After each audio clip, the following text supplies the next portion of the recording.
Hello, everyone, and welcome back to another episode of The Locker Room. I'm your host, Tommy Tellerino, and alongside me today, as always, is the number one fan of the Luka Doncic fan club, Jordan Navarro. Jordan, how are you doing? Having an identity crisis.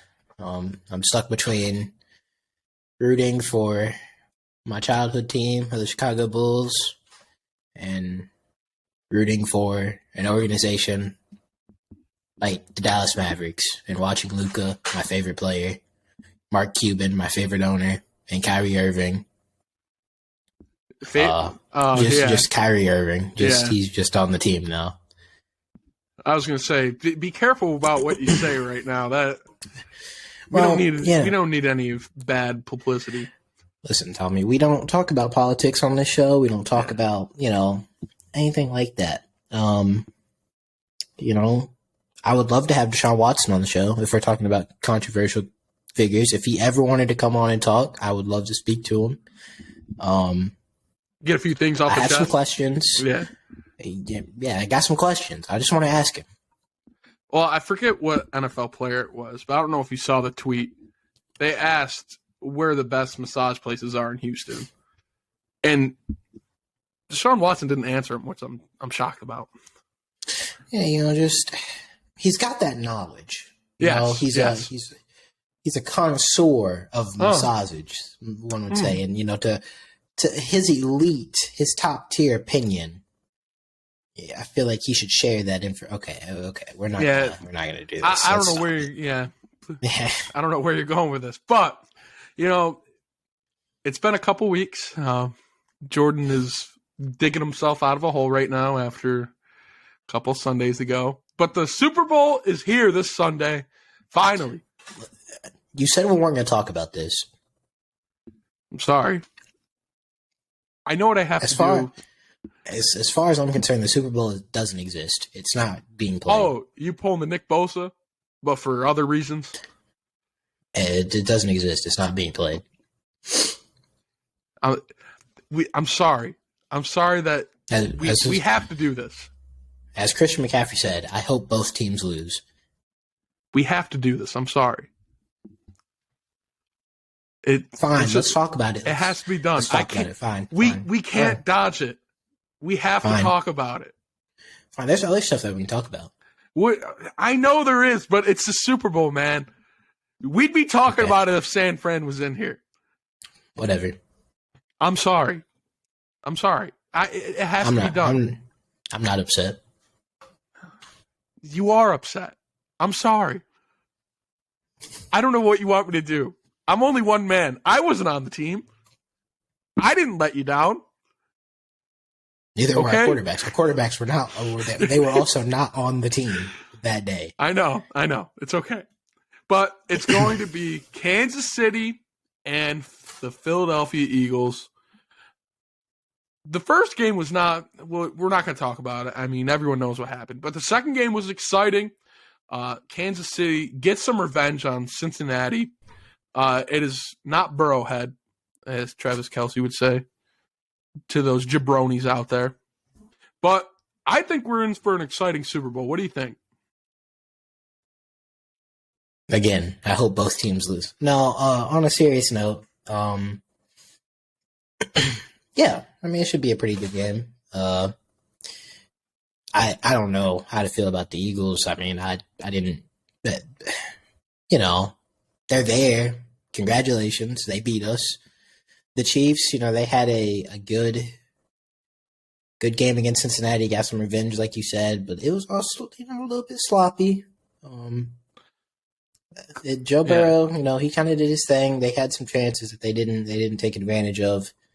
But Patrick Mahomes, his legend grows. He played amazing. Defended home turf, is no longer Burrowhead. And Travis Kelce, he told the mayor of Cincinnati to shut your mouth and know your role. And I hope he tells that to Jason Kelce on Sunday, and brings him on. I'm a root for the Chiefs. I'm a root for my homeboy. I see what you did there.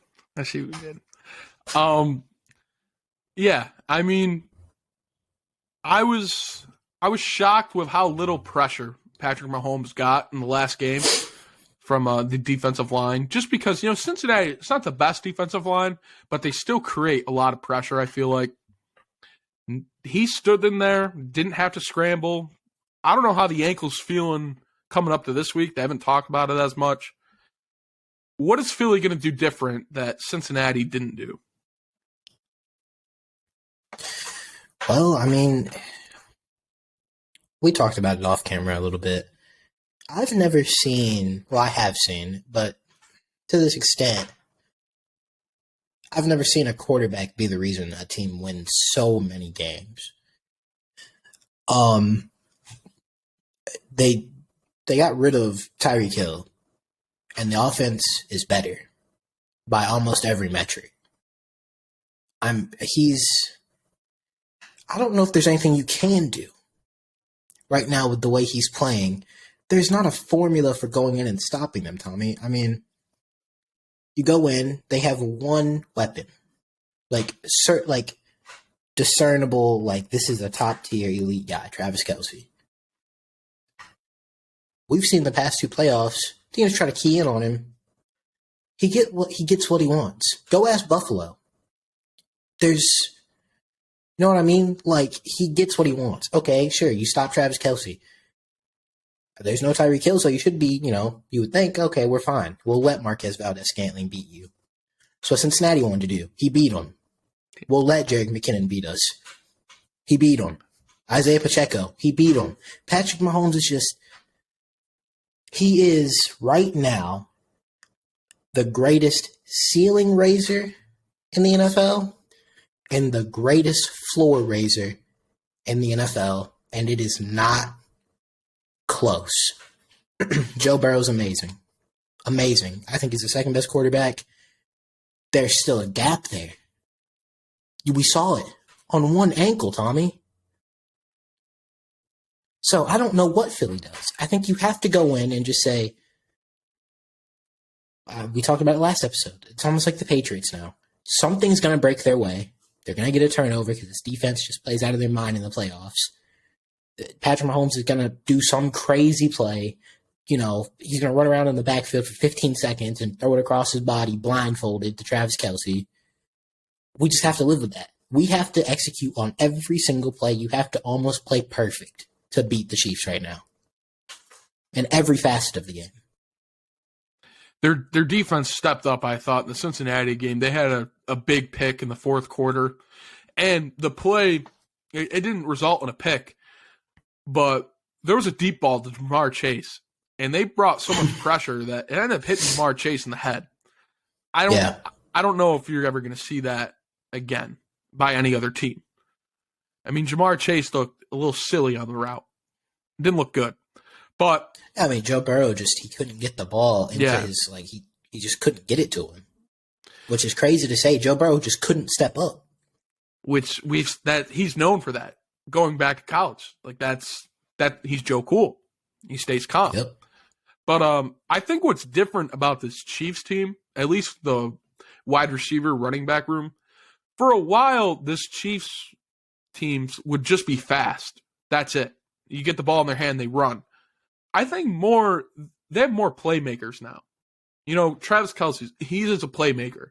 He doesn't do, or he does a lot more than tight ends in this league. He's basically a big wide receiver. Another one, Isaiah Pacheco. If you get the ball in the hand, he makes a move.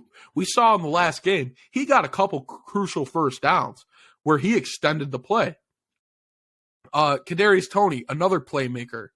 He hasn't been healthy a lot, but when he has the ball in his hand, he makes moves and creates positive plays.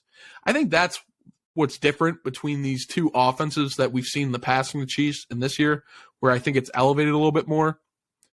Because I think it's throughout the board. Like, when Tyreek Hill was there, it was like, okay, we have to game plan around Tyreek Hill and Kels. And with Hill, it's like, don't let him beat you over the top. You can't do that with most of these receivers. It was, we can't play single high because Tyreek Hill is going to destroy us. And then we're going to play, cover two, and Travis Kelce's going to eat us up in the middle.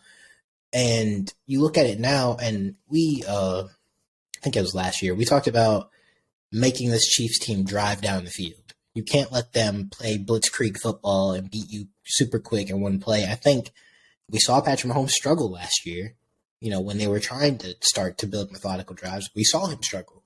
We saw people, saying, the league has figured him out. Stop that. Andy Reid has finally gotten players. Again, they're not amazing. Juju's, he's okay. Solid. Probably a wide receiver 3, low-end wide receiver 2 on most teams. Kadarius Toney, like we said, when the guy has the ball in his hands, electricity. He is like a lightning bolt in a bottle. He can't stay healthy for anything. He hurts himself. I feel like he's almost too fast for his own good. But when he has the ball in his hand, electric. Travis Kelce, amazing. Catches everything. Can beat you over the top still because at 33, he hasn't really slowed down that much.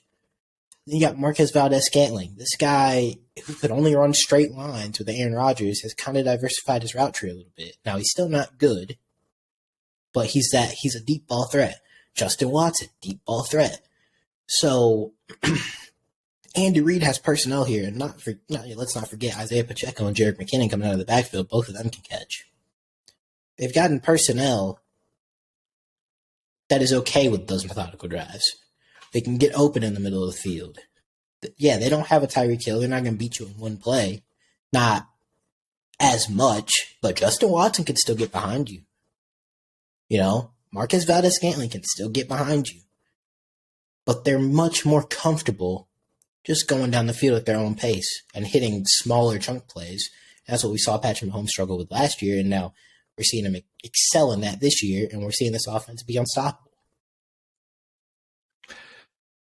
Going into the year, I didn't expect that. I thought there'd be at least somewhat of a little drop off by the offensive end, just because you're losing a wide receiver like Tyreek Hill, and he did amazing in Miami. So it's not like he's just a system player. Yeah, he's proven that he can do it on multiple teams.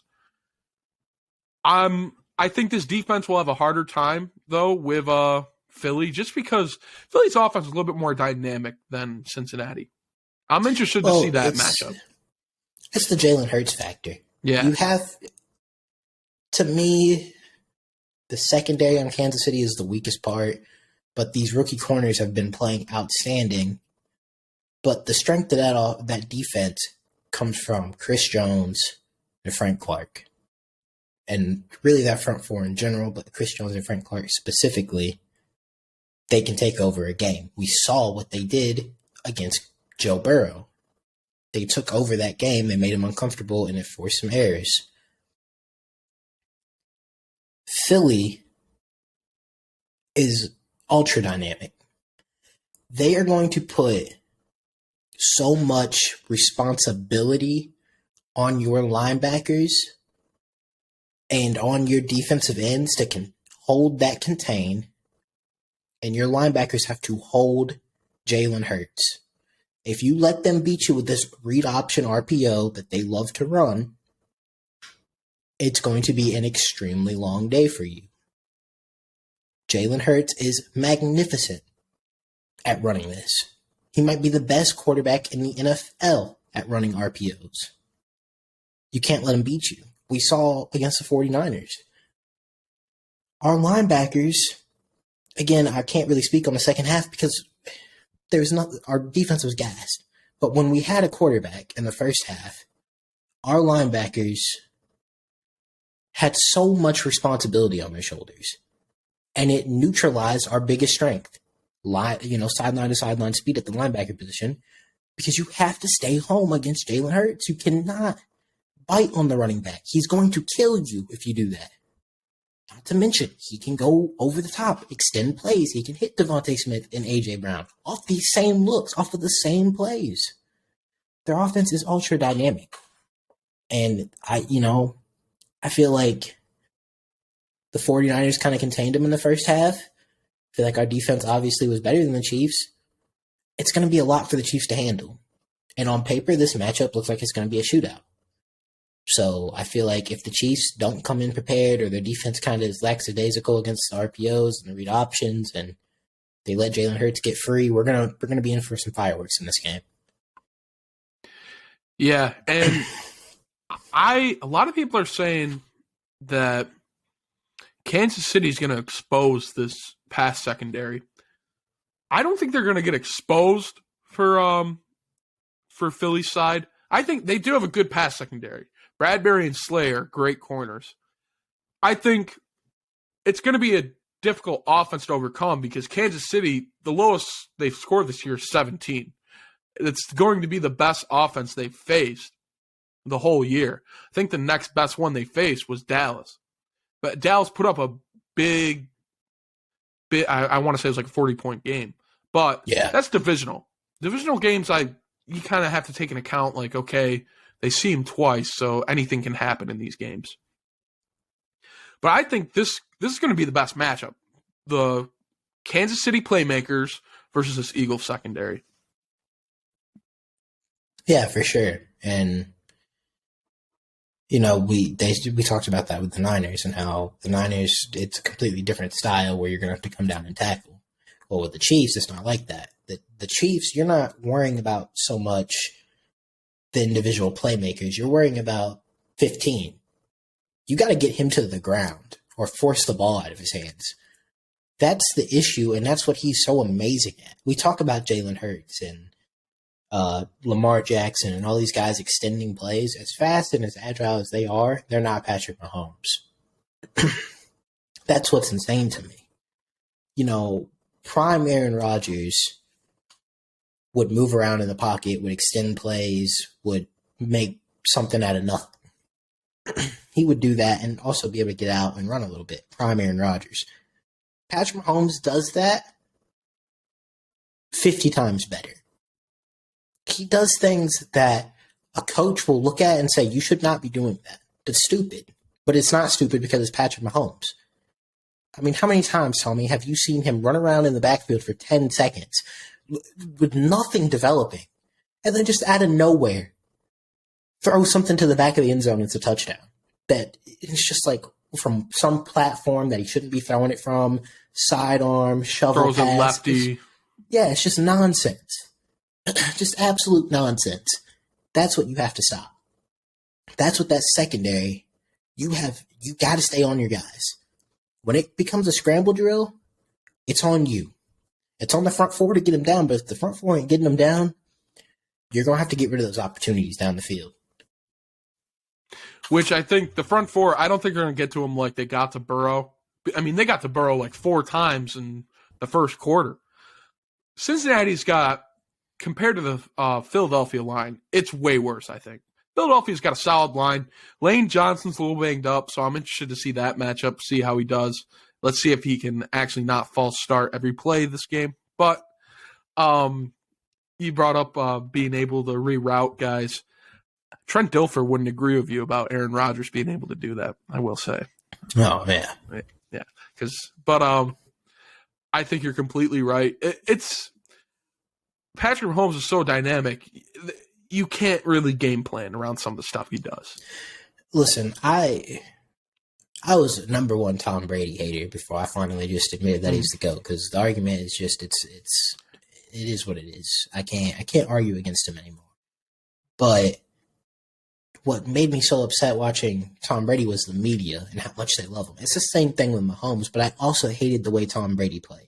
I hated how methodical it was, how it seemed like every single time I just knew what was coming. Like, he was going to hit this check down, and that running back was going to get free for 15 yards no matter what. And it was the same drive every single time. Mahomes, the reason why, even though the media loves Mahomes, that's all they talk about, and I hate it. I can't stand it. It was nice when he first got into the league, but now that's all we do. And I get it. He's the poster boy now. I enjoy watching him play still because I never know what to expect. The guy, there's not a rule book for him. You know, you let Lamar Jackson get out of the pocket, he's running. You let Jalen Hurts get out of the pocket, he's running. You let Patrick Mahomes get out of the pocket, he could be doing 360 Derek Jeter throws from the sidelines. You have no idea what he's going to do. I don't think we'll see that this week, but... Oh, yeah, probably not. Yeah. I mean, I love watching Brady with those slow, methodical drives. You didn't? Yeah. No. I'm glad you finally seen the light, though, with Brady. I remember we had some heated conversations about Brady being the GOAT. I remember. But anything else you want to add for this game before we go over like picks and stuff? No, I'm taking the Chiefs, and I just hope I hope it's a fun watch, and I hope the city of Philadelphia loses because I can't stand your fans. You are the most classless fan base in the entire nation of any sport, for every sport. Phillies fans are probably the most okay. The 76ers fans and Eagles fans and Flyers fans don't deserve happiness. I'm 100%. I'm 100% with you. I saw some reports saying how is Philly sports some of the greatest of all time as a sports city. Well, And it is okay. They're that passionate, so yeah, I agree that Philly, Boston, New York. I was talking about teams, not fans. Probably oh yeah, okay. Teams are completely different, but fans, those fan bases are the most passionate, and I love the Philly fans for that. I don't hate Philly fans. I understand their passion. I understand that they're the most passionate. You being the most passionate does not take away from the fact that you're classless and that you are the biggest trolls on the planet, and that most of your fan base does not know ball. You're not wrong. But this game's a 1.5 favorite for Philly. I'm going Kansas City just because of like everything we just said. Like you can't game plan around Patrick Mahomes. They get every break when they need to. I've seen this script before, okay? That's what I'm saying. It feels like the Patriots. Yeah. And again, Philly is a great team. Philly could easily win this game. I've been saying that every time we bring up Philly, outside of the Giants game. But for the Niners game, I said it wouldn't surprise me if Philly won. Didn't surprise me that they won. This game, it won't surprise me if they win. It won't surprise me if they win by 2 touchdowns. The offense is that dynamic. My thing is, I'm expecting the Chiefs defense to show up a little bit. And I feel like this is going to be kind of a shootout, back and forth game. And I will take Patrick Mahomes with the experience in the Super Bowl already. And he's seen it all. The Niners Super Bowl, we saw him come from behind with a good team. It was a good matchup, won. Then we saw him in an absolute disaster class against the Buccaneers where everything around him fell apart. But you can't say that guy didn't play well. Patrick Mahomes was trying his damnedest to win that game. The rest of the team was not. So got turf in the process too. Yeah, especially not the offensive line. Yeah. So he's been here. He's done that. This is his 3rd Super Bowl, and is this his 6th year? 5th? I think 5th. Yeah, 5th year. That's crazy. I mean, my thing is Kansas City's kind of getting to that level where I always used to say, don't bet against Brady and the Patriots. Because you never know. They always find a way. Kansas City's getting like that. So I think it's going to be interesting. You got any parlays going on in this game? No. No? You sticking away from the betting on this one? Yes. Man. I still got to cook something up. We'll see what we get to. But we're both going Kansas City. You think Philly covers? You think it's a 1-point game? Probably not. I'll take Kansas City by field goal. I got a feeling it's going to be like 29-25 Kansas City. All right. But that's the last game of the year for predictions. It is. We're done. I mean, I don't know if you still got the records. We lost count of those a while ago. Oh yeah, we next season we will have an official total, I think. Yeah. But NFL awards were last night, which I for some reason I thought they were Saturday. I didn't know it was going to be Friday night. But I think everything went according to what everyone thought it was going to be. Patrick Mahomes, MVP.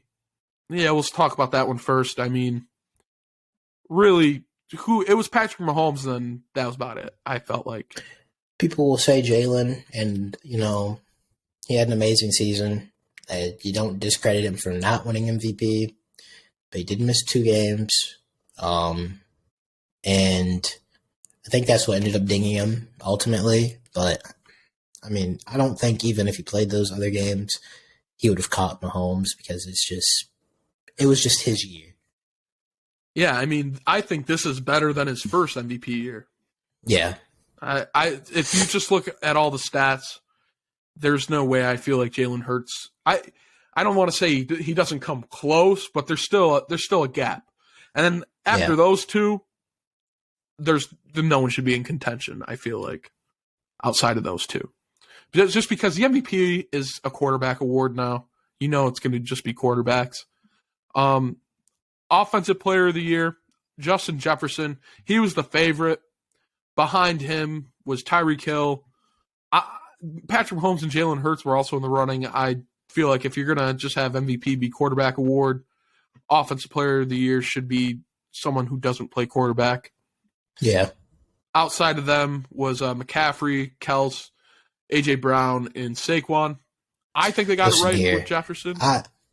I'm gonna go to bat for Christian McCaffrey right here because he was disrespected at every turn this season. First and foremost, all I heard about was he can't stay healthy, and he stayed healthy, and that he was going to be a detriment to the 49ers because of how much draft capital we gave up and how much he's paid. That is, to me, there might be 2 or 3 more trades, but that's the greatest midseason acquisition of all time. He completely changed our offense. He is the reason. I mean, Brock Purdy played amazing. Him and Brock are the reason we got as far as we did.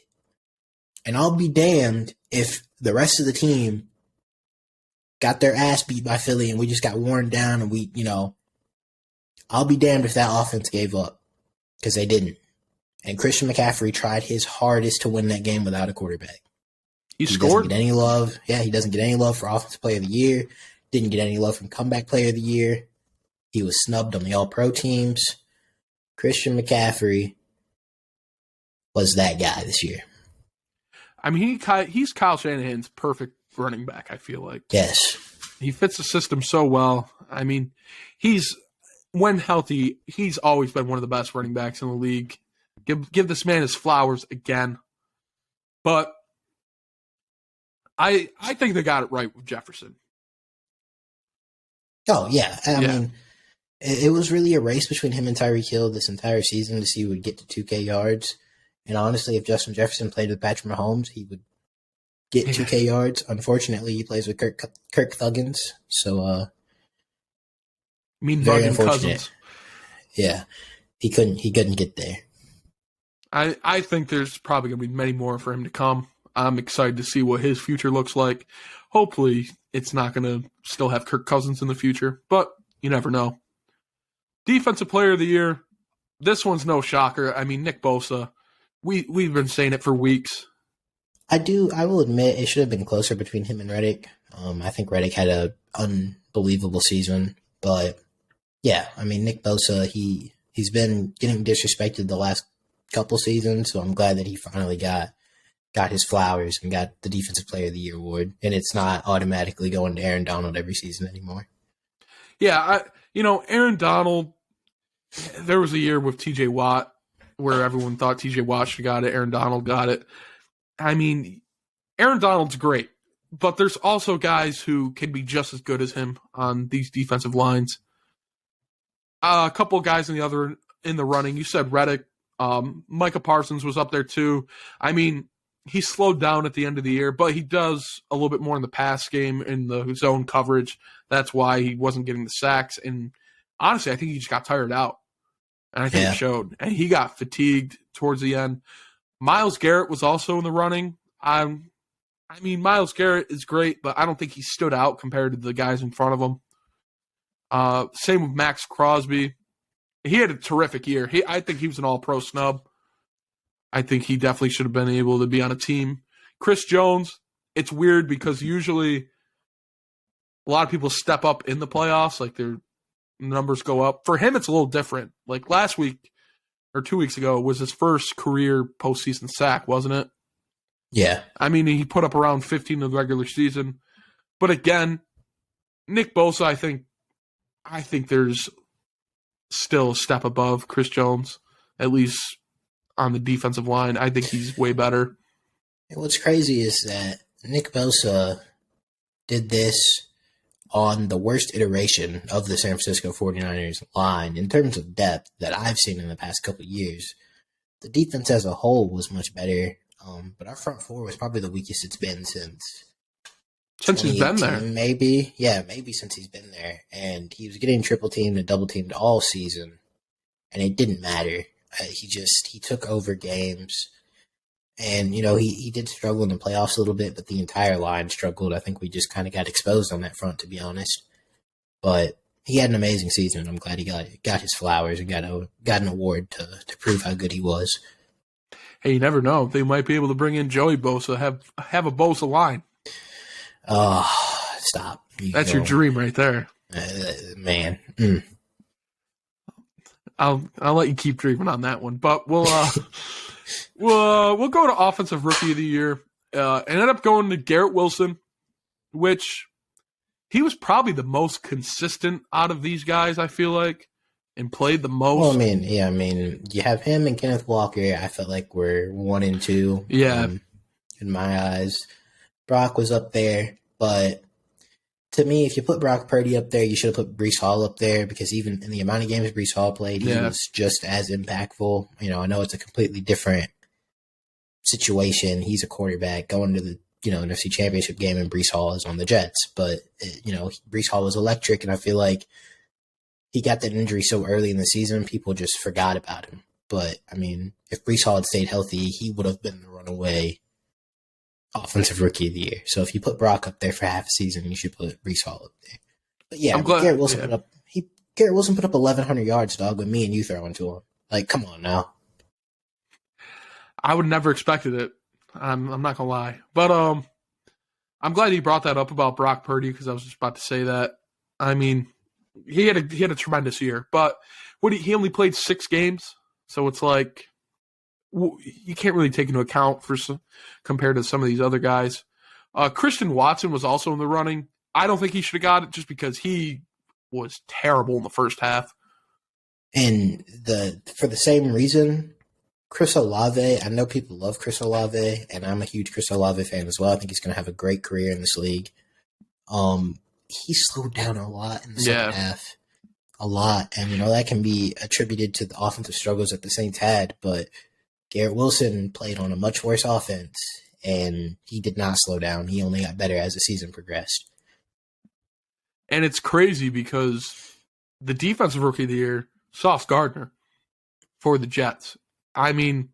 This rookie class for the Jets is amazing. You have Wilson, talk about Gardner, out of the and park, Hall. man. Yeah. That's a great job by that front office with the Jets and Robert Saleh. Defensive Rookie of the Year, it was probably, I don't think anyone else was really in the running. Sauce Gardner was an all-pro.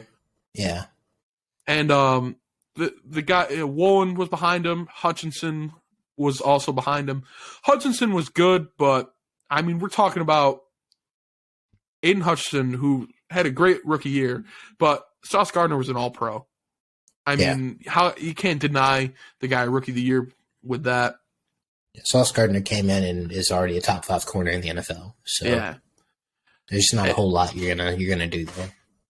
And then the NFL Comeback Player of the Year, it was given to Geno, which we've seen guys in the running get this award, or guys that are in the running earn the award race because of they played bad the year before. We saw this with James Conner last year. But honestly, this award needs to be divided up. We need a Comeback Player of the Year award and a Most Improved Player of the Year award, because comeback can be for guys who are coming off injuries.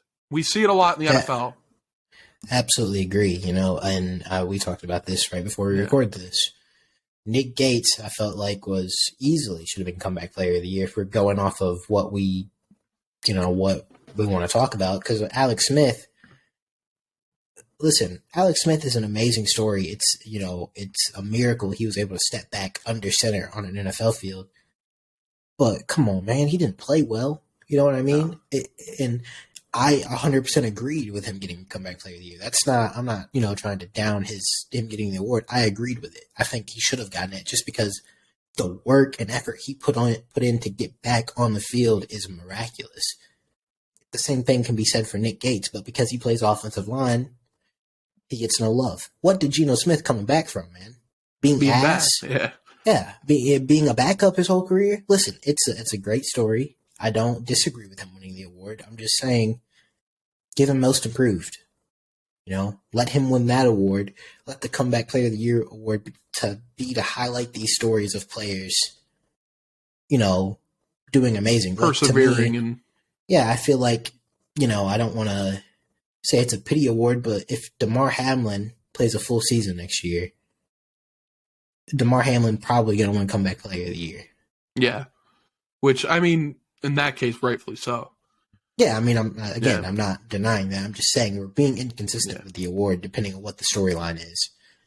Yeah, because I kind of felt like that last year too, because the final three, I believe, were Burrow, Prescott, and James Conner. And Burrow came off an ACL injury.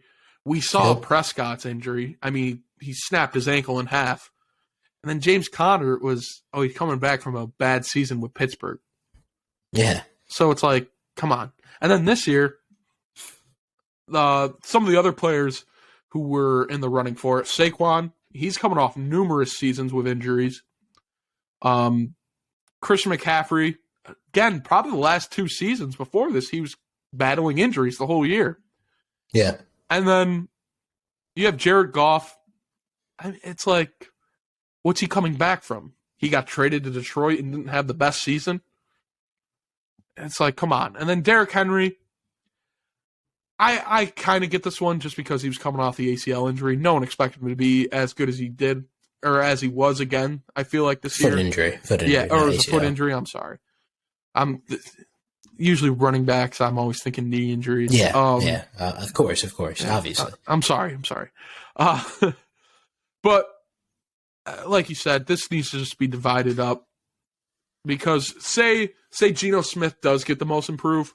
Who do you think deserved or earned comeback player of the year the most? Nick Gates. I feel like if we're gonna make it about injuries and about perseverance, it's an amazing story that he was able to play football again and get back on the field for the Giants. Yeah, because I don't know if a lot of people have seen this injury, but he basically snapped his leg in half. Yeah, I mean, he had a very similar injury to what happened to Alex Smith. Yeah. And honestly, it's tougher for him to play in the role he is with that injury. Yeah, I mean, he's an offensive lineman, an interior offensive lineman at that. I mean, those guys are getting pounded into the dirt every damn snap. So, and then we got assistant coach of the year, D'Amico Ryan. D'Amico, my boy. Yeah. I mean, this one's rightfully due. I mean, just look at the defense that he did with San Fran. I mean, this defense was shut down. And now he's the Houston Texans head coach. I mean, he got rewarded for his efforts. But I don't know if it's a reward to be Houston Texans head coach. He's going to turn that organization around, okay? I hope so. D'Amico Ryans alone. He's going to make the Houston Texans better than they are. I don't know how far. You were going to say great, weren't you? Yeah, we're just going to say better than they are. Yeah, I mean, what I like about that deal is he's got time. They gave him time. It's not like, okay, we want instant success. No, they gave him 6 years. So they also have most of their talent on the defensive side of the ball, and this is just like when Robert Saleh went to the Jets. You're going to see the Houston Texans defense get much better. All D'Amico has to do is not mess up the offensive coordinator position like Robert Saleh did. And don't draft Zach Wilson. And the offense will be better. Simple. He doesn't have to. He's already been drafted. And then we got head coach of the year. Rightfully so. It goes to Brian DeBull. I mean, the fact that this team made the playoffs is amazing. I mean, they were making us scratch our head every week on how they were winning games. I mean, we kept saying this can't continue to happen. Like, eventually this team is going to lose. And it took them all the way until the divisional round of the playoffs to lose. They beat the Vikings in a playoff game on the road with a roster that had Isaiah Hodgins at wide receiver 1, which is all you need to know. He was a practice squad receiver for most of the year. Yeah, it got cut and, didn't get picked up until like 4 or 5 weeks left in the season. So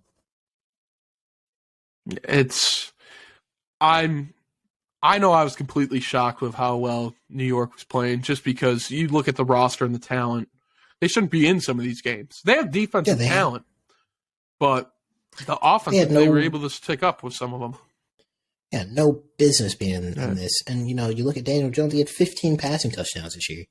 Like, they had no business winning a playoff game, let alone making the playoffs, with the roster they had. And I'm glad he got it, because you look at some of the guys in the running, Nick Sirianni, Kyle Shanahan, and Kevin O'Connell. These are teams that have already been built up for them. Like, they have a lot of talent. So I feel like it's easier to coach and win games when you have that. Yeah, in a season like this, especially, having Sirianni or Kyle Shanahan win it over, and even Doug Peterson to an extent, because Jacksonville had much more talent than the Giants. Having one of them win it over Brian Daboll would have been just highway robbery. I mean, he should have been, I don't know if he was unanimous. It should have been unanimous. I think Kyle Shanahan got a decent amount of votes, which Kyle Shanahan, I get it. He won with, Trey Lance gets injured week 2. Jimmy Garoppolo goes down week 8, and Brock Purdy comes in. I get it. We won a lot of games with our third string quarterback and everything, and we got to the NFC Championship game. I understand that as a Niners fan. I understand that.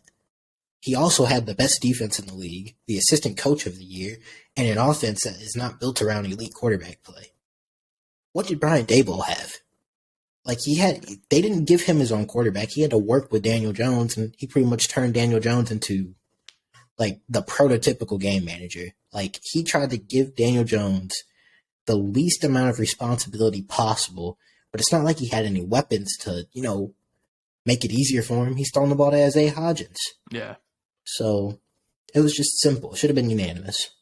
Yeah, I felt like he was the runaway, and for me, second was Dan Campbell, just because, the fact that they ended up only missing the playoffs by 1 game after the start they had to the year, I think that's great.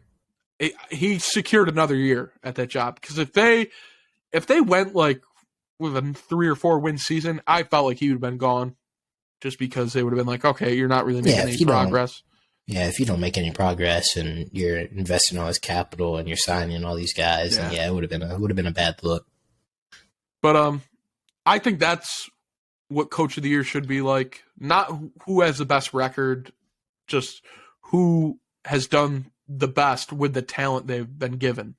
So yeah, I feel like we have this conversation every year with the guy that goes to the NFC Championship game, the Super Bowl, and that coach goes 15-2 or 14-3, and I get it, they had an amazing season, but there's also always a team that goes 9-7 or 9-8 now, sneaks into the playoffs with a roster that was either just absolutely decimated by injuries or had no business being there. And I feel like those are the coaches that should get this award, not the guys that have the really good teams that were built up and are supposed to be contenders. I get that you can say the Eagles weren't supposed to be contenders, but anyone with a brain saw the strides that Jalen Hurts was making and could project that this roster was going to be much better and should win the East. I think the Eagles were picked to win the East. Yeah. So it wasn't a surprise that they're here. Yeah. I think you hit everything on the head. This is it. That was every award, right? Yep. After this week or after this Sunday, football's done. For a while. What are we doing after that? What are we gonna do? I guess we can start talking about the NBA soap opera, but we will be talking about the NBA. But we got some big plans ahead. We do. We've decided after this Sunday, we're gonna talk about basketball still. Probably do every other week for basketball, but we are gonna stick with the football content. We are going to put ourselves in GM roles. We do it a lot in in fantasy land. Let's see if we can bring some of this knowledge and see what we can do. We're going to try to rebuild every team in the NFL. What a perfect rebuild will look like for this team. You want to explain a little bit more for him, Jordan? Yeah, we're going to go through every division as the offseason's rolling around. And, if we don't get to a team by the time all their moves are made or whatever, we'll just talk about what they did. But we're going to go through every team, every division. We'll go by divisions. And just talk about what they should do in the offseason, what their roster looks like, where should they be headed. And I feel like there's a lot to talk about with every team, and I want to cover every team. But, some teams, it might be short. That's why we're going to go by division. For the 49ers, what do they really do? For the Eagles, what do they really do? So, there's some teams that it won't be as in-depth, but then there's some teams like the Saints, the people are talking about getting Derek Carr, and you look at their roster. There's a lot of decisions to be made there. A lot of what ifs. We're going to try to make those decisions for them. And if, for free. They could pay us. Yeah, they could pay us, but it's cool. It's cool. It's whatever. We don't care. But I mean, these are going to be some exciting episodes. I can't wait. We're going to put our GM knowledge to the test. Anything else you want to add, though? I got nothing else for this episode. Do you? No, man. I feel like we're on the precipice of greatness, of the greatest day of the year, Super Bowl Sunday. Even if I am sad, and I can't wait to watch the commercials. I mean, it's the only time I'm happy watching commercials. And I hope Rihanna has a great halftime show as well. It's going to be a great day.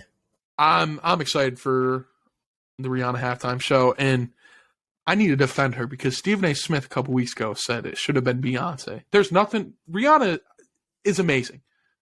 Don't spoil her day like this. Yeah. Okay. I get a lot of people like Beyonce. I'm not the biggest Beyonce fan, but I've seen Beyonce. Rihanna hasn't released music in forever, and 6 years. She's finally back in the mainstream, and we're over here trying to say that it should have been Beyonce or that she's no Beyonce. Get out of here! That's nonsense. Yeah, we want to see Rihanna. We're gonna see Rihanna performing. We're gonna see Greg Olsen dancing in the booth. I mean, that's a perfect day for me. They should really start letting the players stay out there for the halftime show. Yeah, I mean, Nick Sirianni was asked that question, and he just shot it down. I mean, I get why, but I think it'd be dope. Listen, I feel like the guys, it's about having fun, man. Yeah. Look at George Kittle. Look at McPherson last year. Kirk Cousins. Those guys were singing and dancing at the NFL honors, and that was the best part of the show. Those guys have personality, man. They're not machines. Yeah. What's watching a halftime show going to do? What's it really going to do? Is it going to check them out of the game? You don't think they want to win the game? Yeah. I listened to some Rihanna live. I'm seeing her perform. I'm going to be amped up for the second half. I'm going to be ready to go out there and run through a brick wall. But if it was Drake, you'd win the MVP. Oh, absolutely. Yeah. If I was on the field and Drake, I'm winning MVP. For not just the game, the whole. Hey, Rihanna has some songs. With I was just about to say that's what I was trying to tie it in. Hey, there's always a special guest. There's always somebody. There's rumors that she's going to play work too. Hey, I'm just saying, you never know. But make sure you stay tuned for next episode because things are going to change here on the locker room. You're going to have to wait and see what it is, but we're in for some big plans. But that is all for us today. Thank you guys for tuning in. Be sure to tune in next time. Peace.